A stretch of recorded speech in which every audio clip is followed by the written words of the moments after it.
Hello, everyone. This is Dr. J checking in on you. I hope you are all doing well today. All right, I have a few housekeeping tasks for us to consider today.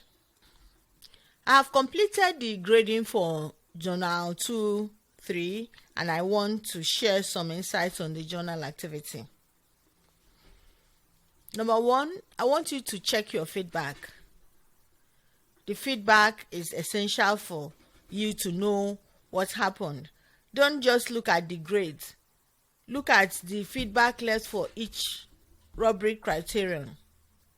Some of the feedbacks may have justified your actions and assured you that you're on the right track, while some of the other feedback is essential for you to learn from them and avoid making the same mistake again. In some cases, the feedback may bring your attention to certain things you overlooked or the things you think that are not important. Your assignments have rubrics criteria that you should meet and the grades for each level of competence. That is why you always need to look at each of those and know what aspect of that criteria that you did not meet or the one you met very well. I'm very impressed that many of us took time to read the recommended texts, the resources, and you were able to show excellent strength in responding to question prompts stated in the assignment guide.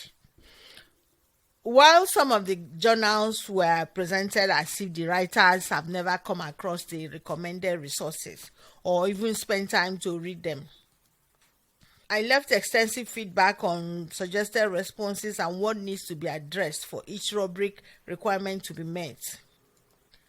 The assignment guide helps you to direct your attention to the area you need to focus on or pay special attention to.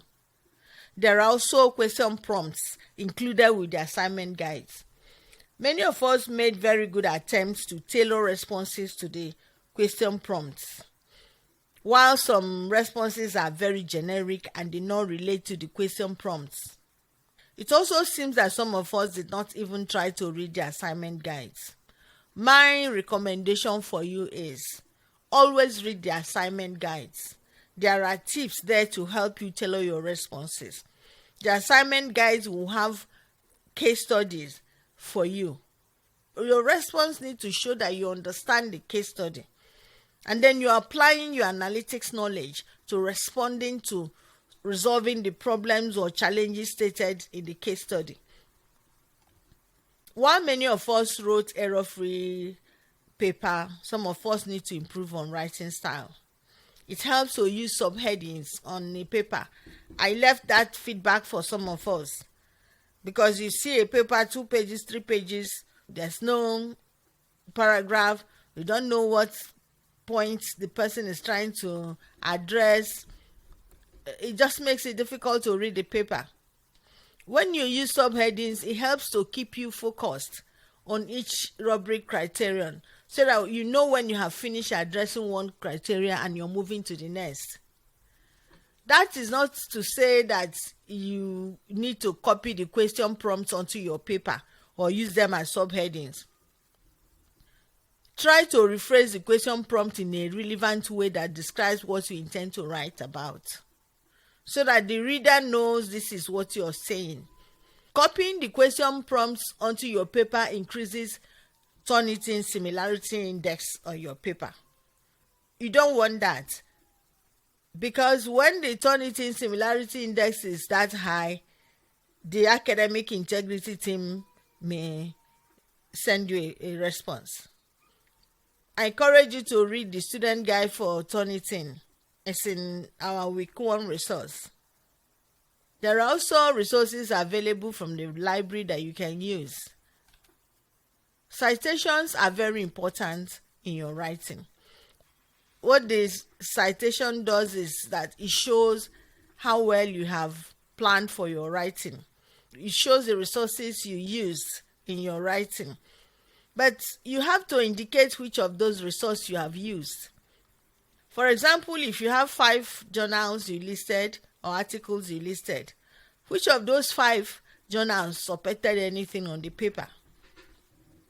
When you do that, it doesn't meet the APA requirement, and I'm sure you will see a feedback where I say reference is not cited. You need to cite it. If Journal 1 refers to paragraph 2 or second sentence or any sentence in a paragraph, you have to let us know.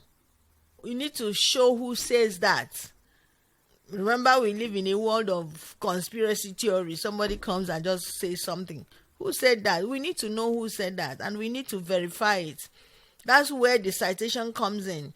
So you don't just throw up some statements or say something that is unfounded. No, we need to know where it came from. I have addressed the issue of citation in the video on writing tips, but I still want to call your attention to it. So this is repetition, but it's okay if that helps us to understand what needs to be done. Many of the papers, what they use is bibliographies. In APA 7, you are required to use reference or citation. Just listing the journals or article in the reference section is not enough. Here is a link from the library you can use to improve or learn more. You can also revisit that video on writing tips to learn more about the difference between bibliography and citation or referencing. It is also important to accurately reference the textbook you're using. Our textbook, which is a DAMA guide to the data management body of knowledge. This is how to reference it. The fact that you downloaded it from our website is not an indication that that is the source. In today's world, any book can be uploaded to any website, but that doesn't make that website the publisher. So please improve on this. Then the textbook is 432 pages. There's need to be specific on the section of the book you are referring to. This is an example of how to refer to a chapter in the book. You can also break it down further by including the page numbers. For a 432 pages book, which part of that book are you referring to? Your reader needs to know where to go and verify what you said. Finally, this is the time to improve your performance. If you did not do well in the last journal, do not wait for the last time to start asking questions on how to improve. Time is a limited resource and will always continue to be limited. It is essential for you to plan ahead. Use the feedback you received as a learning opportunity. And then let me know if you have questions on any of those feedback. So in summary, check your feedback, read the assignment guides and rubrics, improve on your writing style, include citation. If you have any questions, please do not hesitate to contact me. That will be it from me for now. See you next time. Thank you.